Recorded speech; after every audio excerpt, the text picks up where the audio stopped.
Justice.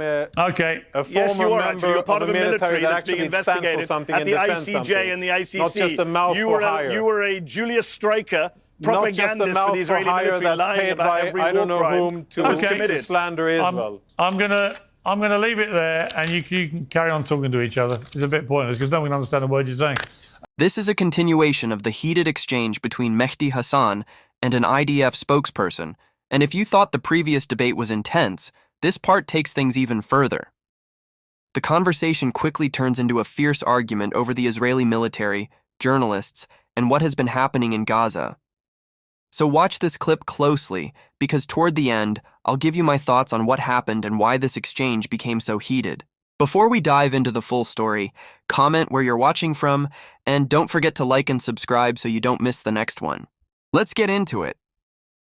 He wants this war to continue for his own reasons, for the ideological reasons of his cabinet allies. And the military, the Israeli military has now come to its senses saying, this is not helping. This is the same Israeli military that has committed multiple war crimes. I mean, Jonathan talked earlier about, what the purpose of combat is. He said he was a proud IDF man. He's proudly part of a military that last week bombed a hospital not once, but twice. A double tap strike, according to CNN, triple tap strike, killing emergency responders, journalists, aid workers in front of our eyes. That is his glorious military. It's an Israeli military which, according to Dr. Nick Maynard, Piers, who you know, British doctor, I interviewed him last month, he said he treated Palestinian teenagers in his hospital in Gaza over the summer who were shot in the testicles, multiple children shot in the testicles by Jonathan's military, the same military that killed 15 paramedics in April, and then just buried them with their ambulances in the sand. They were buried in the sand by the Israeli military in April. They lied, the Israelis. They said, oh, the lights were off. We didn't know who they were. Hamas were firing.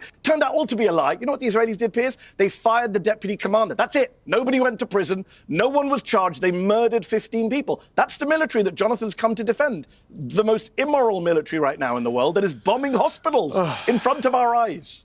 Jonathan? Yeah, it's it's various levels of ridiculous. But listen, Mehdi, there's been a job opening. Israel finally got rid of Abu Obaida, a very prolific and well-to-do Hamas You've really got to get better with your Hamas propaganda. You're a racist, small man. genocidal, war criminal. Man. You support war criminals. Well, you're trying to put a target on me? Are you and Elon Levy trying to put a target on me? Are you trying to put a target on me? You keep saying I'm Hamas, and you support killing Hamas. You've done it with Elon, and it won't work with me, little Mehdi. Little Mehdi, you've done that shtick with Elon, it doesn't impress me. But I'm telling you is that if you improve your Arabic just a bit, you keep saying I'm Hamas based on nothing. If you improve your Arabic just a bit, I think you are well on track to become a very prolific spokesperson for your Hamas. Troops engaged in sexual violence against Palestinian women. Abu Obaida. You're being investigated in the International Criminal Court. Touting you are part Hamas's of an propaganda army lies. that is committing genocide, Jonathan. Mehdi, you are touting Hamas's propaganda lies.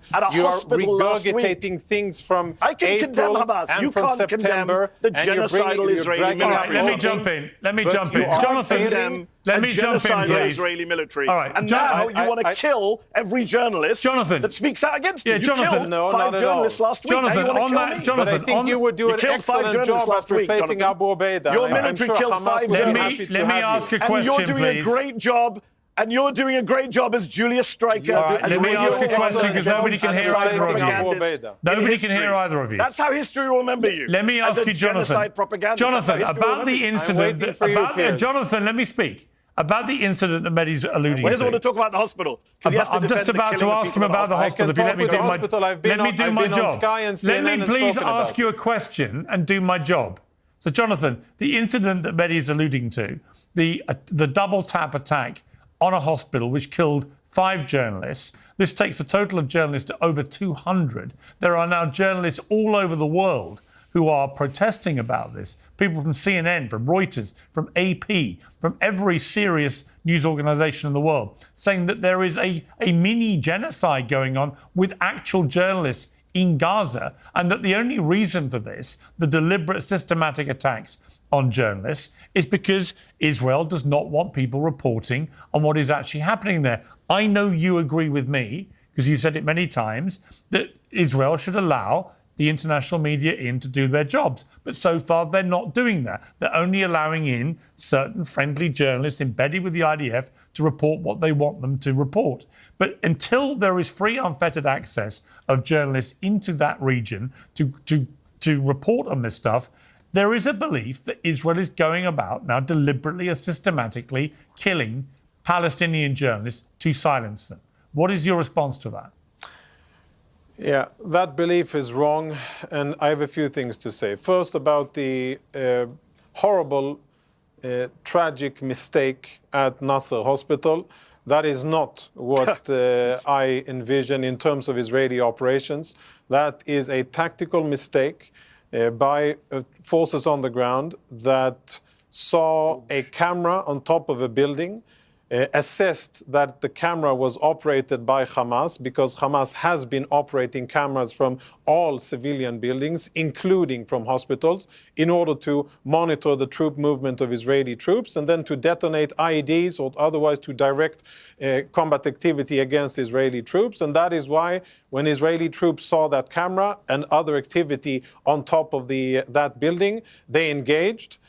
Regretfully, 5 journalists, some of them working for international media outlets, were killed. That is not a desired outcome. That is a mistake, and that should not happen on the battlefield, full stop.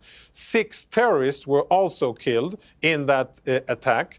When I spoke with 6 Hamas known operatives were killed. When I spoke with people in the IDF, my questions were actually about the second strike, which we saw live on an Arabic network, which I agree looks horrible, should not happen, and is something that I'm waiting for the IDF to investigate and to present findings and to say this is why the mistake happened and these are the steps that we have taken in order to rectify it. And I believe that the IDF will do that. And I believe that this is not what the IDF was seeking to achieve, because it was very clearly aid workers and others that were trying to rescue people that were wounded from the first engagement. So this was not intentional. This was a battlefield mistake in a chaotic or very difficult combat environment of troops that are under fire from civilian buildings where the enemy uses hospitals and schools and mosques and houses in order to fire from. This is the reality in Gaza made by Hamas, which we many times gloss over.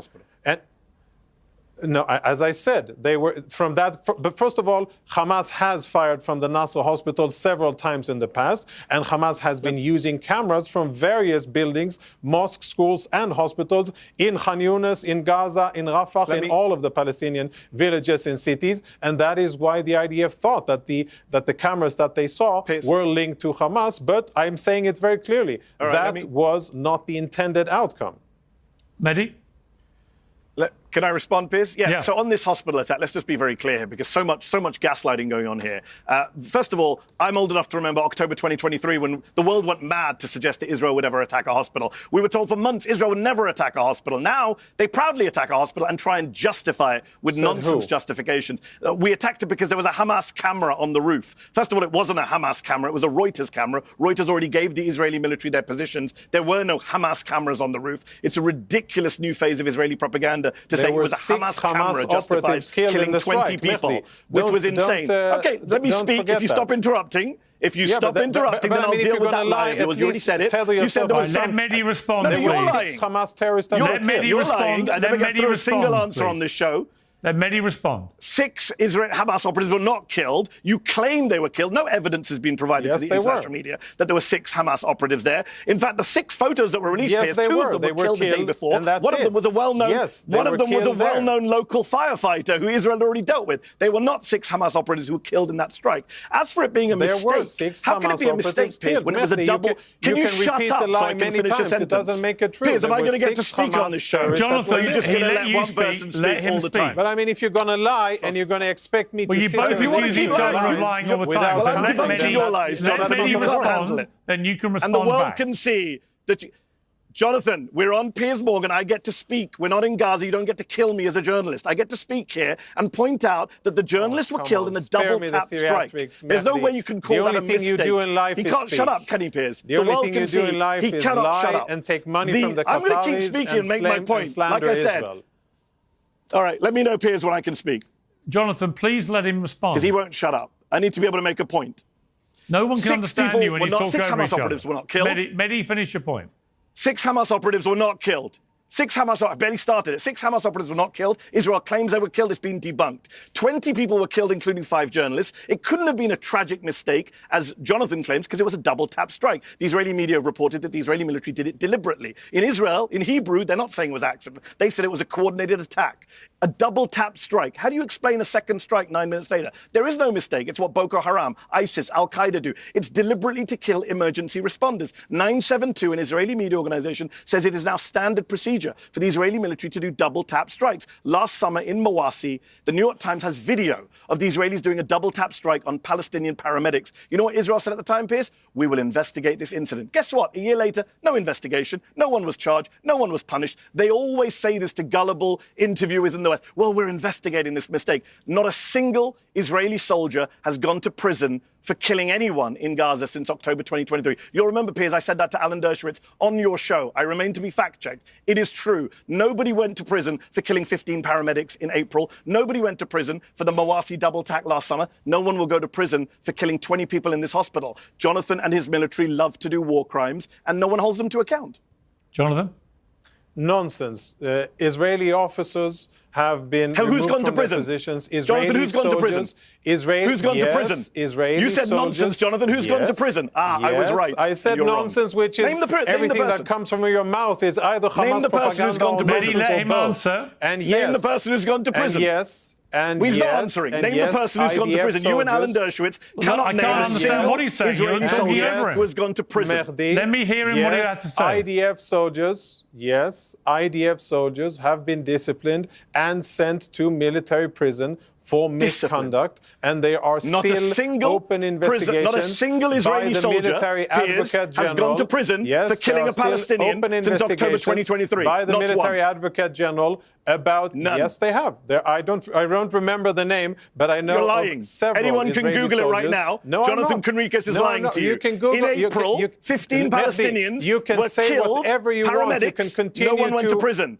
To make up half truths Sky News has the story.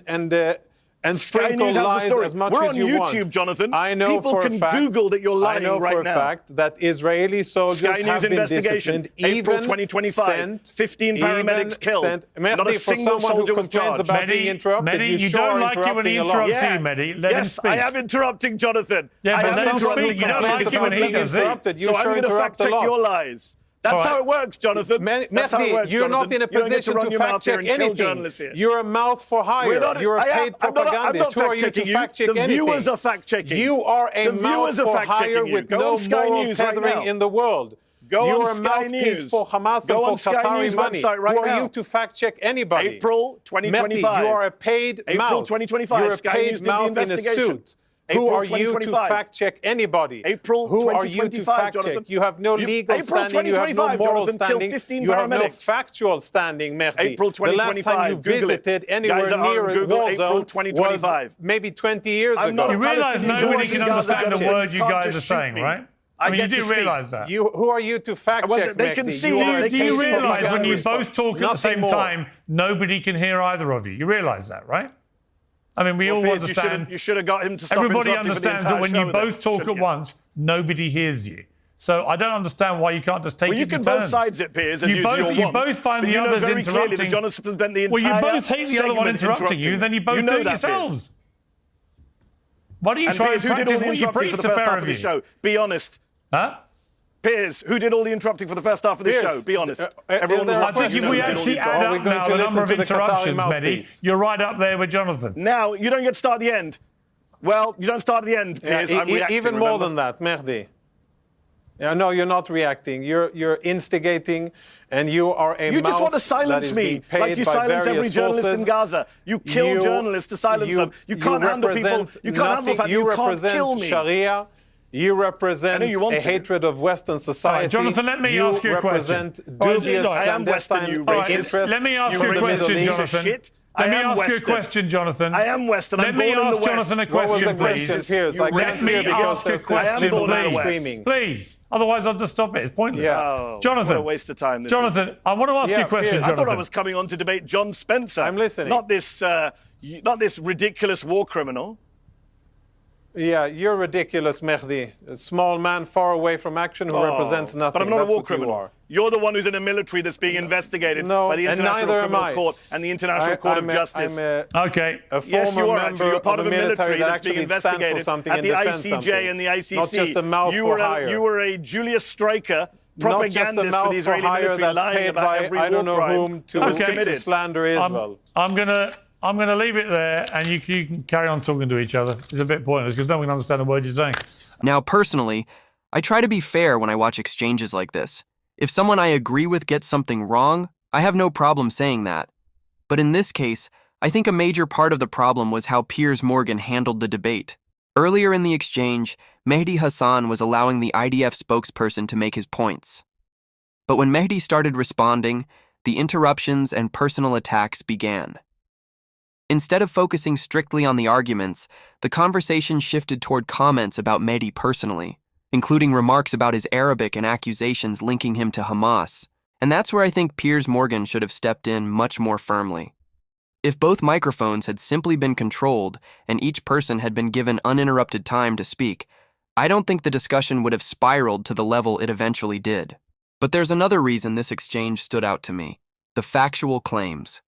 During the debate, Mehdi raised the deaths of 15 Palestinian paramedics and questioned whether anyone had actually been imprisoned over the incident. When I looked into that specific claim, the information I found indicated that while disciplinary measures were reportedly taken against some personnel, there were no imprisonments resulting from that incident. And that is precisely why these debates matter. When serious allegations are being made, the strongest response isn't a personal attack. It's evidence. It's documentation. It's facts. You can disagree with Mehdi Hasan politically, and that's completely fair. But if you're going to challenge his argument, challenge the evidence he's presenting. Calling someone names doesn't make the underlying claim disappear, and ultimately, that's what made this exchange so fascinating. The debate started with serious questions about military conduct and accountability, but it quickly became a battle over interruptions, accusations, and personal attacks. For me, the biggest takeaway is simple. If you believe your position is strong, let the facts speak for themselves.